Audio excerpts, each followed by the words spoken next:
Caríssimos, estamos aqui de novo. Agora vamos inventar a questão litúrgica pastoral do ciclo do Natal. Então, alguns conceitos nós vamos naturalmente repetir, porque nós nos ligamos à questão histórica para depois partirmos à questão mais especificamente pastoral, litúrgico-pastoral. A primeira questão que nós vamos ver, de novo, como nós começamos na parte histórica com o Advento, também agora que nós nos detemos primeiramente no Advento. O Advento representa o período de preparação ao Natal, como sugere o nome mesmo, que do latim adventus seja possível traduzir em português com os termos chegada ou vinda. Mas Advento era aquela festa de chegada de um rei na antiguidade ou de uma autoridade, um governador. Tem documentos, pedras escritas com a passagem desses poderosos do mundo, que era chamada de Adventus, e naquela ocasião era, por vezes, um momento tão importante que se começava a contar uma nova era, ou então que tinha leis próprias, mas também era a chegada de um deus. Então, quando chegava a festa de um deus, a sua estátua era colocada e se acreditava que naquele dia específico ele iria chegar. Então, o cristianismo herda essa tradição também, que não seja motivo, espero, de escândalo, mas que no estudo comparado das religiões, por vezes, nós temos esses mesmos conceitos que vão passando ao longo da história comparada. É curioso que tem um curso de graduação, então, para graduação, mestrado, doutorado, que é presente na Alemanha, na Inglaterra, França e Estados Unidos, que se chama Estudo Comparado das Religiões, que ele pega as religiões diversas por temas e faz a comparação. Então, na questão religiosa, nós temos também muitas semelhanças que demonstram esse desejo da humanidade de chegar até o sagrado. Isso é um braço da antropologia, que nessas nações secularizadas é muito apreciado esse curso, porque lidam com a secularização ao lado de um crescimento de algumas religiões. Então, para mesmo entender e dialogar com religiões diversas. Já no final do século IV, na Gália e na Espanha, era encontrado um período de preparação ao Natal de caráter, sobretudo, ascético. Em Roma, havia os testemunhos do Advento a partir do século VI. No sacramentário gelasiano, então, sacramentário, nós vamos já, citamos uma vez o veronês. Então, o gelasiano e o veronês são dois importantes sacramentários para quem faz liturgia, são livros que serão sempre citados. O que são isso? São como um missal, mas no sentido que eles têm toda a parte da liturgia. Não tinha separação de missal ou lecionário. Então, também tem leituras. São livros pequenos e que nós temos esses livros conservados. São excelentes testemunhos da liturgia do passado. Então, no sacramentário gelasiano, esse tempo tem uma duração de 6 semanas, como ainda da liturgia ambrosiana, então de Milão, de Santo Ambrósio de Milão, enquanto passou em maneira definitiva 4 semanas com São Gregório Magno. É devido a São Leão Magno a releitura do fundamento teológico deste tempo litúrgico. Então, é São Leão Magno que vai colocar essa dimensão que nós temos até hoje no Advento. Ver isso, sabe que eu sou mesmo, na relação que tenho respeitosa com outras religiões, a cada pessoa religiosa, eu sempre tendo a respeitar essa pessoa que, do seu modo, busca o encontro com Deus.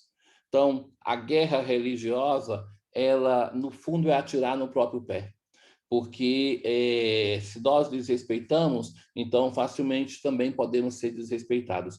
Mas, de todo modo, eu considero muito a nossa igreja, porque nós temos um patrimônio, uma que não conhecemos, que é pouco conhecido, e uma coisa, eu sou muito convencido que muda de religião, saindo da Igreja Católica para as pentecostais, o católico não preparado.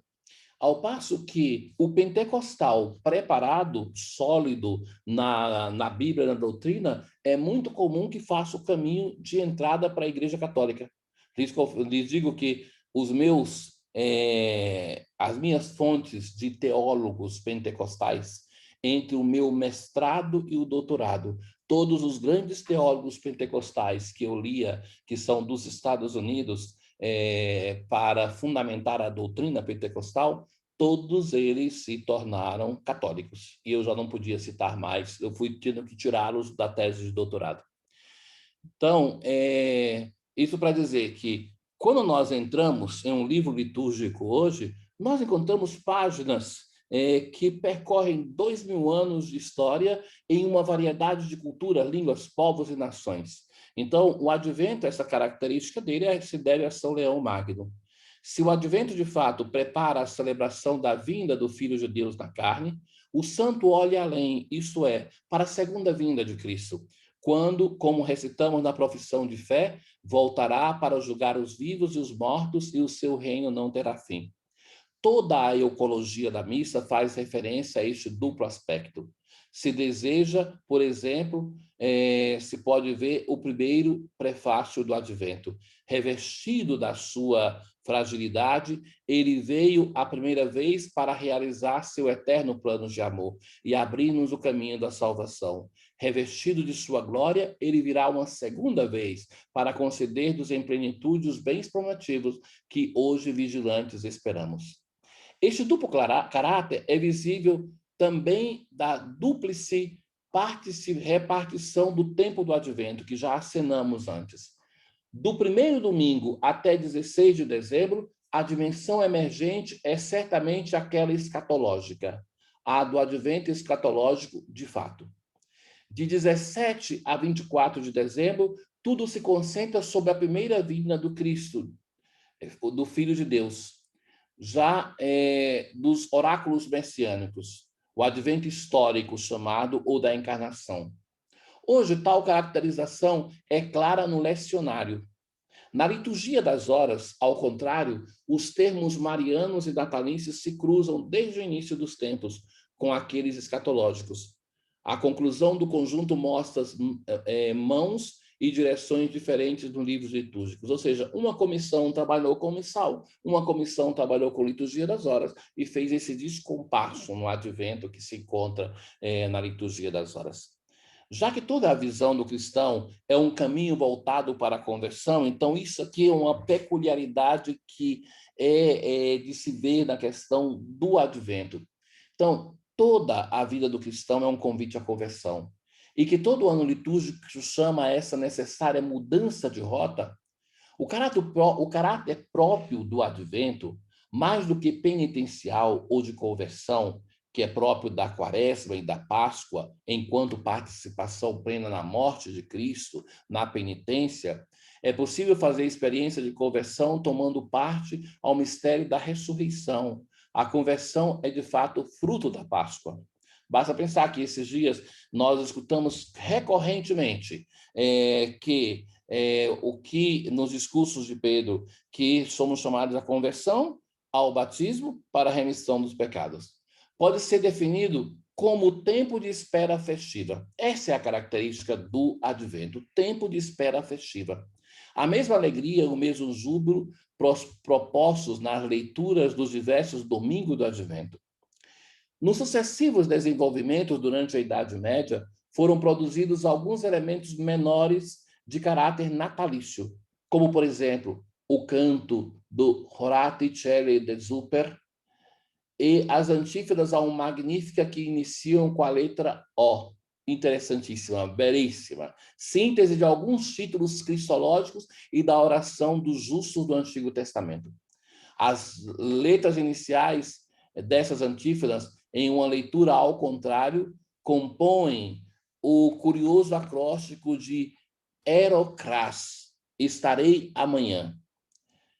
E as palavras são ó sapiência, e sempre com ó, Adonai, radix esse, clavis David, oriens rex gentium Emmanuel.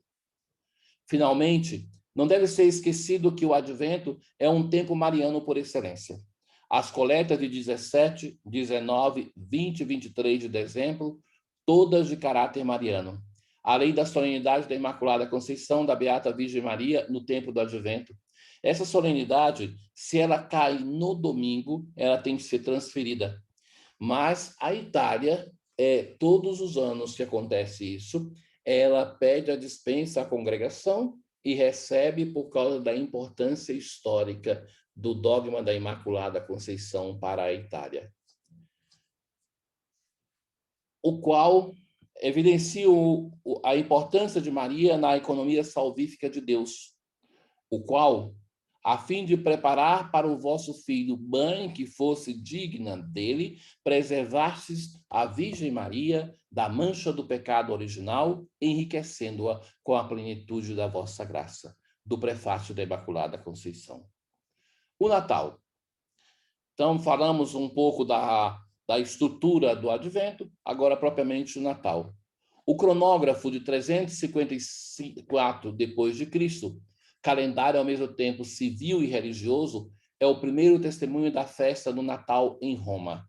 Já defendemos que ela é uma festa provavelmente de origem africana, mas então o primeiro documento em Roma é este. Porque na África nós temos aquele documento que fala Santo Agostinho, que data com os donatistas que são anteriores a essa data. Esse, de fato, indica um calendário civil, o 25 de dezembro como Natale Invictis, e no elenco dos bispos de Roma, dos quais precisa data e morte, coloca no primeiro lugar o 25 de dezembro como data do nascimento de Jesus em Belém. Esse elenco provavelmente foi composto entre 335 e 337 depois de Cristo. Por isso, o nascimento da festa do Natal em Roma teria suas origens em torno deste período, mas era já presente no norte da África. Duas são as motivações que teriam dado vida a tal festa em Roma. No início, provavelmente, somente na Basílica de São Pedro. Primeiro, a vontade da parte dos cristãos de substituir a festa pagã do sol como a festa do nascimento de Cristo, o verdadeiro sol aparecido do horizonte da humanidade. E a segunda, a vontade de afirmar, também através de uma festividade litúrgica, a encarnação do Verbo de Cristo, verdadeiro Deus e verdadeiro homem, contra as heresias cristológicas que andavam surgindo naquele período por obra de Ário, Nestório e Eutiques. Notícias certas em relação à organização da festa do Natal, assim como seu significado profundamente teológico, são encontradas nas 10 homilias natalícias atribuídas a São Leão Magno, 440 a 461. Assim mesmo, nos primeiros textos ecológicos dos séculos 5 a 6, aparecidos pela primeira vez no Sacramentário Veronês. No início, em Roma, era celebrada uma única missa de Natal. O Natal, nós temos 3 missas, 3 formulários. Então, vamos saber o porquê.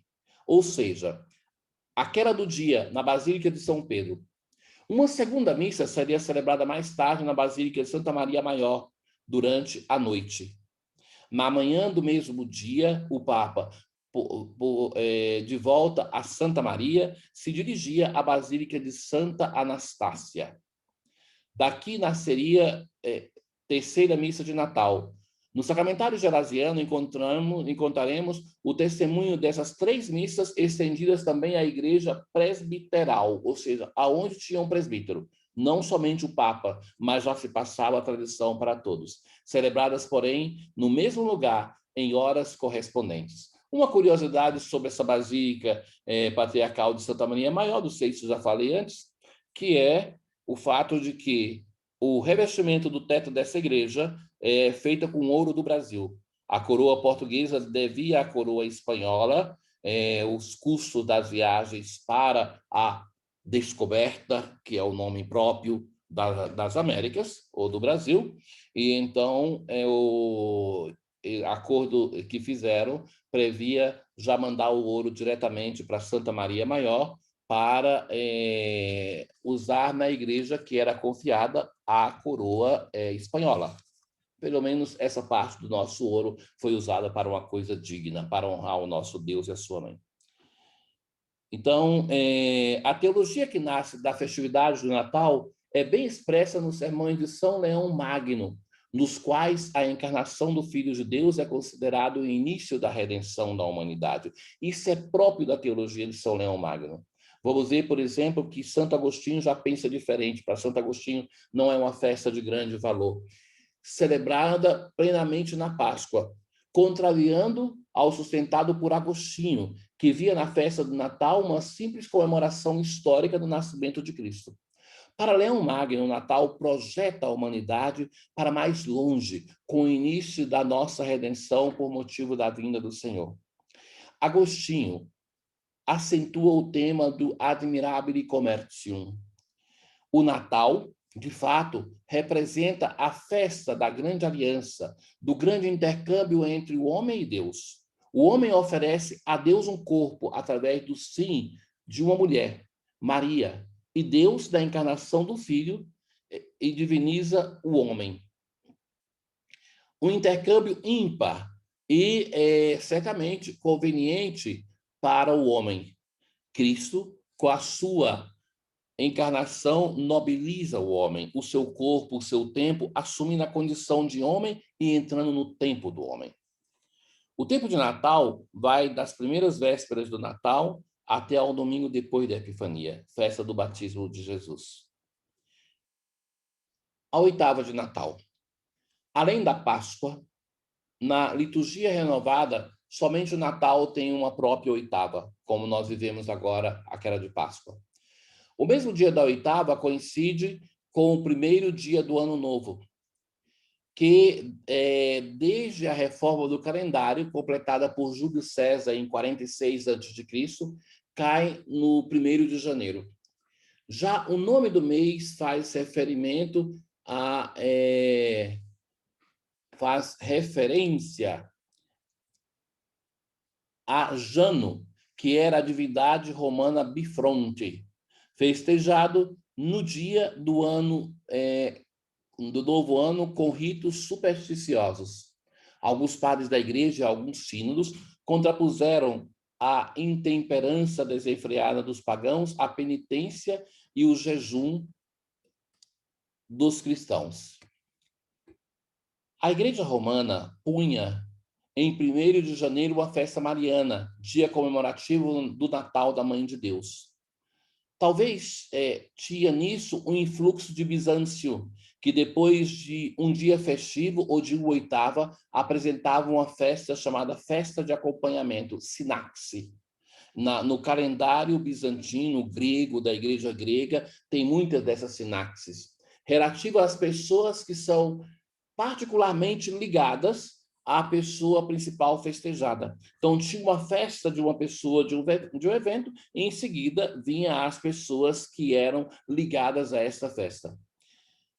Essa pessoa em relação ao nascimento do Senhor, a sua mãe, Maria, óbvio, cuja festa no calendário bizantino é no dia 26 de dezembro. Tal festa é, sem dúvida, a mais antiga festa de Maria. As suas origens vão no tempo passado, antes do Concílio de Éfeso. Quando, porém, também do Ocidente bizantino, no século VII, chegam a Roma do Oriente bizantino. Chegam a Roma outras festas de Maria. A festa de Maria, no 8º dia da festa de Natal, passou novamente ao segundo plano e se deu lugar a uma verdadeira e própria celebração da oitava. Na Espanha e na Gália, ao contrário, era consolidado em tal dia a festa da circuncisão do Senhor, que terminou com a criação de uma duplicação, ainda presente no missal do Concílio de Trento de 1570, relativamente ao 1º de janeiro, circumcisione Domini et octava nativitatis. A partir da reforma litúrgica, em 1º de janeiro é novamente celebrada a festa de Maria, em octava nativitatis Domini, solemnitatis sancte genitrix Mariae. Adolf Adam, neste seu livro aqui, Curso de Liturgia, de Adolf Adam, eu estou vendo que tem uma coisa que não permite ver o livro, não entendo. Aqui. É o reflexo da luz aqui em cima. Justamente deplora o fato que a liturgia não tenha conta do dia que assinala o início do novo ano. Na verdade, não se fala nada naquele dia do novo ano civil. Ou não tem a consideração na medida adequada da espera própria da acessibilidade do homem de hoje. O pior de tudo é transformar o 1º de janeiro em Dia Universal da Paz, de continuar a desejar muito dinheiro no bolso, saúde para dar e vender, que são os ídolos da nossa época. Então, o domingo, falando da outra festa, que é a festa da Sagrada Família, o domingo durante a 8ª de Natal constitui a festa da Sagrada Família. Em 1921, essa foi recebida por Bento XV no calendário universal e colocada no 1º domingo depois da Epifania, depois que Leão XIII, em 1893, já havia concedido a celebração sob pedido de várias dioceses e ordens religiosas e tinha fixado a data do 3º domingo depois da Epifania. Esta é a festa devocional de ideias que tem 2 raízes, e festa de ideias nós já falávamos no início, que é na veneração barroca da Sagrada Família, que no século XIX conheceu um desenvolvimento em todo o mundo e que, segundo Adam, o início foi no Canadá. Segundo a opinião crítica de Alf Dernauer, que pode ser tomado totalmente em consideração, na reforma litúrgica não se teve a coragem de eliminar tais idílicos românticos barrocos burgueses que se colocou ainda por cima colocou na 8ª da Páscoa. Ainda antes da formação da 8ª de Natal, a 8ª de Natal foi colocada, tinha já uma série de festas de santos que eram celebradas na semana depois do Natal. A Idade Média chamava tais santos como acompanhantes de Cristo. O protomártir Estevão, apóstolo e evangelista João, os santos inocentes vítimas do massacre de Belém, como também as memórias facultativas de São Tomás Becker, bispo e mártir, São Silvestre, o Papa que dá nome da corrida de São Silvestre. O culto de Santo Estevão teve um forte impulso com o encontro das suas relíquias em Jerusalém em 415. Todavia, nunca foi claro o motivo da escolha de 26 de dezembro para a data da festa. Não se sabe qual a ligação. A festa do apóstolo João era originalmente também a festa em honra do irmão Tiago Maior. Em Roma, a festa se tornou comum a partir do século VI. Somente a partir da reforma das rubricas de 1960, a festa dos Santos Inocentes foi assimilada a outras festas de mártires, dado que antes, por motivo da cor roxa e da supressão do glória, tinha mais um tom de tristeza. Segundo Adam, parece que essa se tenha formado no Ocidente e citada pela primeira vez em 505, no calendário da cidade norte-africana de Cartago, depois que já muitos padres da igreja tinham exaltado o martírio de tais crianças. A Epifania. Enquanto no Ocidente o nascimento, então, é um tema que nós já falávamos, era celebrado no dia 25 de dezembro com a festa do Natal. No Oriente, a mesma recorrência será celebrada com a festa da Epifania, que do sacramentário gelasiano tomará o nome de Teofania. Em torno do século XII e XIII aparecerá o nome Epifania. Assim, a chamará Leão Magno na passagem da festividade do Oriente a Roma. As origens da Epifania são ligadas ao Egito, local em que se celebrava, fosse o nascimento ou fosse o batismo de Cristo, como já falávamos na história dessa festa. O testemunho mais explícito é aquele de Cassiano, em suas Collectiones, coletânea datável depois de 420 depois de Cristo.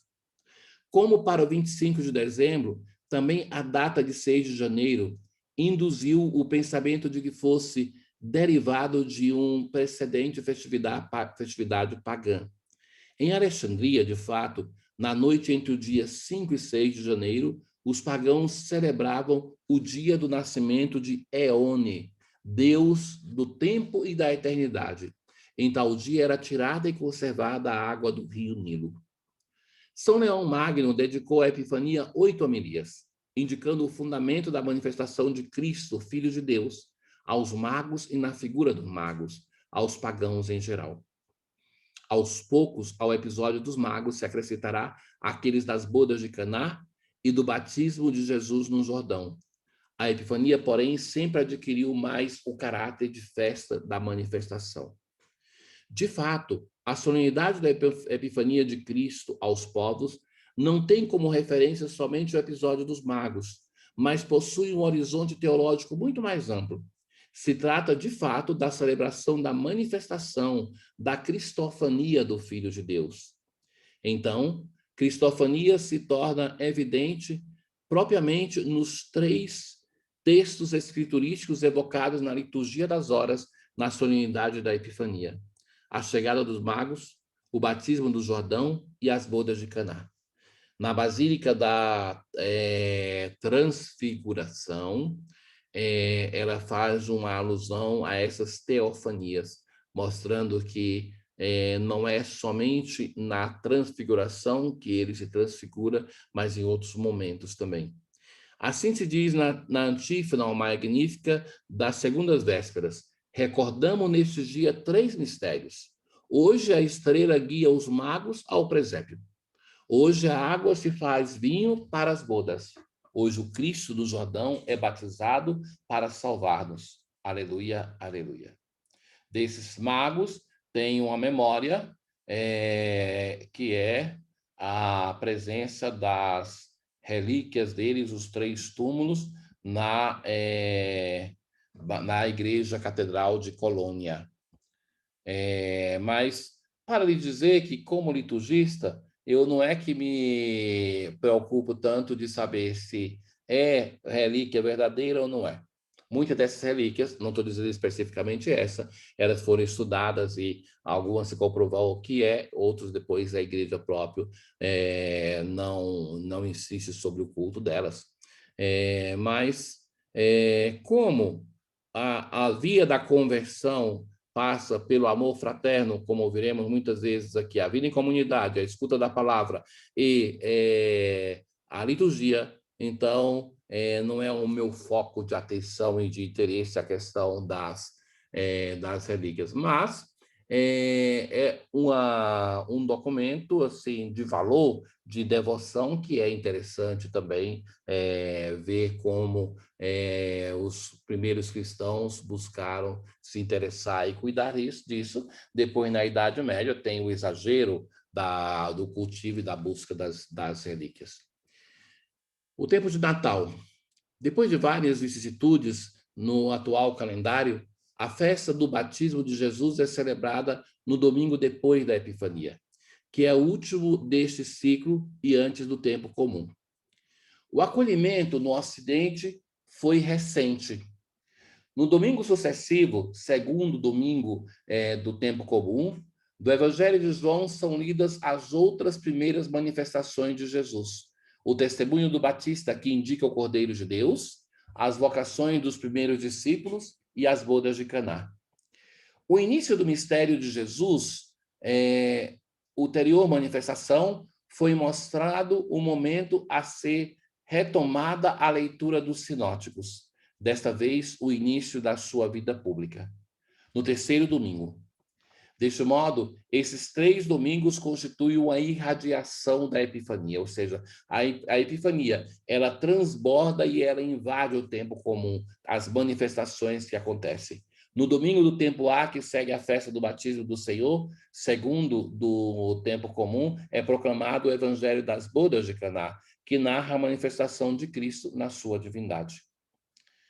O 1º de janeiro, no 4º século, o início do ano era nas calendas de março.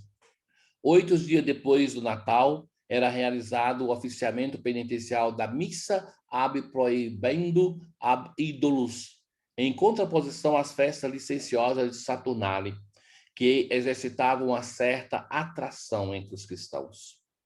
Em seguida, ao Concílio de Éfeso, 431, o 8º dia depois do Natal, teve uma festa que intencionava honrar a maternidade de Maria, Natalis Sanctae Maria, a mais antiga comemoração mariana de todo o Ocidente.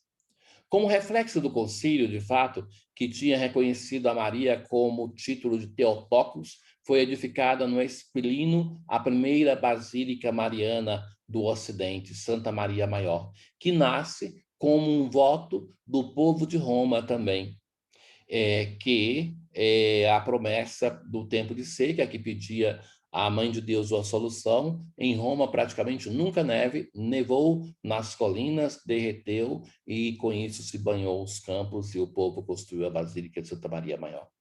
A imitação do presépio de Belém, e por motivo do influxo da liturgia daquela basílica no VI século, ali se construiu a cripta ab presepe.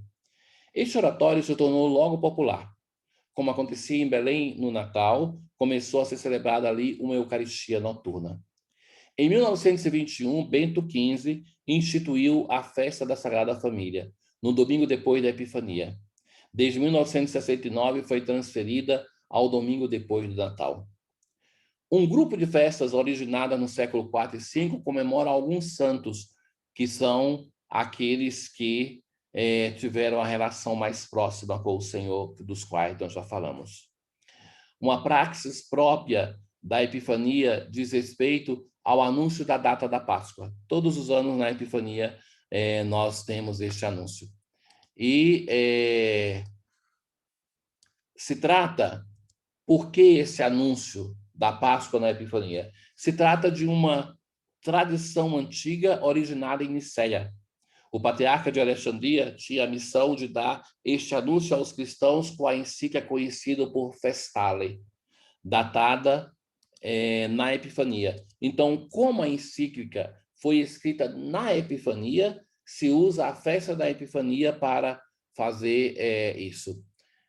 E é aquele texto: irmãos caríssimos, a glória do Senhor manifestou-se e sempre há de manifestar-se no meio de nós, até a sua vinda no fim dos tempos. Nos ritmos e nas vicissitudes do tempo, recordamos e vivemos os mistérios da salvação. O centro de toda a litúrgica é o tríduo do Senhor, crucificado, sepultado e ressuscitado, que culminará no domingo da Páscoa este ano e diz a data. Depois, em cada domingo, tem a Páscoa semanal. Depois da celebração da Páscoa do Senhor, derivam as festas, também as festas da Mãe de Deus e dos Santos, a Cristo que era, que é e que há de vir, Senhor do tempo e da história, louvor e glória pelos séculos dos séculos. Hoje, na era da internet, podemos nos perguntar, mas qual o motivo que tem a necessidade de fazer isso, tal anúncio? E são dois motivos. São por questões exoticamente teológicas. A primeira é a relação com o caráter próprio da festa da Páscoa, que é uma data móvel da qual dependem todas as outras datas do ciclo pascal, e não somente o anúncio da data da Páscoa. Por isso, permitia que fosse sublinhada a unidade do mistério de Cristo e a unidade da celebração deste mistério no curso do ano. A segunda motivação é em relação ao tempo da ação litúrgica no qual tal anúncio é dado, o ciclo de Natal, ou seja, o tempo de Natal. O anúncio da data da Páscoa nesse dia permite, de fato, que o Natal fosse considerado como o princípio do mistério pascal de Cristo, com quem, como dizia Leão Magno, encontra a sua origem e o seu início já na encarnação do Filho de Deus, saindo-se assim de uma visão meramente comemorativa da solenidade do nascimento de Cristo. Duas festas ainda merecem a nossa atenção, que é aquela da apresentação do Senhor. No Oriente, essa festa é chamada de Ipampante, do encontro do Senhor com Simeão e Ana, ou seja, os representantes do velho Israel. O missal de 1570 recebeu a denominação muito sujeita a equívocos de purificação do Senhor. In purificatione beata Maria Vergine. Derivada de uma tradição romana, enquanto no missal de 1970 se optou por apresentação do Senhor, in presentatione Domini. Também para sublinhar que não se trata de uma festa mariana, mas do Senhor. Por causa da característica procissão, na devoção popular, essa festa é muito conhecida, por exemplo, Candelária. Pensem na igreja importante do Rio de Janeiro, que recebe esse nome por causa da sua dedicação à apresentação do Senhor. A procissão com as velas já era notada na metade do V século e substituiu em Roma uma procissão pagã de expiação. No missal de 1970, prevê duas formas de procissão: ou uma procissão de uma igreja para outra, ou uma procissão dentro da igreja que termina com a bênção das velas. A festa bizantina de Ipampante, de 2 de fevereiro, tem uma vigília e é seguida pela Sinaxe, em honra do santo e justo Simeão Teodocus e da santa profetisa Ana. Uma festa que cai fora do ciclo do Natal, mas é muito ligada a ele, é 25 de março. Já começamos lá no início dizendo que é a data, na tese da hipótese que sustento, que é aquela de cálculo, a data da morte de Cristo, que se torna a data da sua anunciação, e depois de 9 meses o Natal. No novo ano do Senhor, o tempo natalício se conclui com o domingo depois da Epifania do Senhor. Por causa do seu conteúdo em referência à festa de Natal, a festa da Anunciação do Senhor, que cai sempre fora do ciclo do Natal, deve ser apresentada neste contexto. Essa surge em Constantinopla, dessa metade do século VI, e dali se difundiu, sobretudo no Oriente. No calendário bizantino, essa tem uma vigília e um dia sucessivo à festa de acompanhamento, a sinaxe do arcanjo Gabriel. No século VII, é citada uma referência a Roma e a Espanha, enquanto em tal período não é presente na liturgia de Milão e da Gália, onde o conteúdo da festa era ainda todo finalizado na apresentação do Natal. Na Gália é recebida somente do século VIII. Depois que, pela virada do milênio, também a Espanha acolheu a liturgia romana. Em todo o Ocidente, a festa é celebrada em 25 de março. Persistentemente, na Espanha, a partir do 10º Sínodo de Toledo, de 656, a Anunciação vinha celebrada em 18 de dezembro. Muito verossimelmente, o 25 de março constituiu a mais antiga data de uma festa de cunho geral, não mariana, que a mariana já falávamos que é outra. E, sobretudo, essa data, colocada nas imediatas vizinhanças do equinócio de primavera, é muitas vezes dedicada na perspectiva bíblica como o primeiro dia da criação, o dia da concepção, o dia do nascimento e o dia da morte na cruz. Não são ainda claras as razões que levam a fixar, a celebrar a festa da Anunciação em tal data, na qual, segundo várias tradições, teve lugar muitos acontecimentos da vida de Jesus. O missal de 1570 previa para a missa do dia o prefácio de Nossa Senhora, que desde o século XI era já comum em tal circunstância e indica o deslocamento do sentido da festa de uma celebração do Senhor a uma de Maria. O novo missal recoloca a festa o seu nome mais antigo de Anunciação do Senhor e apresenta um novo formulário da missa com prefácio próprio. A referência à festa do Natal se exprime no fato que, com base nas rubricas, e como no Natal as palavras et incarnatus est, a Assembleia se ajoelha. Todavia, são propriamente a persistente referência à festa de Natal e à proximidade da Semana Santa e à festa da Páscoa que, segundo Adam, tem impedido um anterior desenvolvimento de tal festa.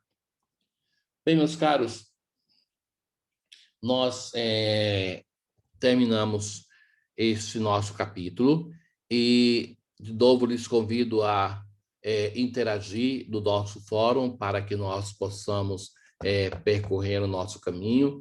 Recordo que nós temos uma tarefa para ser entregue até o dia 15 de abril, que foi colocada desde 15 de março no Moodle, e nós nos aproximamos para a avaliação que é prevista para o final do mês de abril. Lhes agradeço pela atenção, lhes incentivo a perseverar no bom caminho e na vida acadêmica para que possamos transcorrer do melhor modo possível esse tempo de pandemia, que seja para todos um tempo da graça de Deus, um tempo de salvação. Uma boa Páscoa ainda para todos. Fiquem com Deus.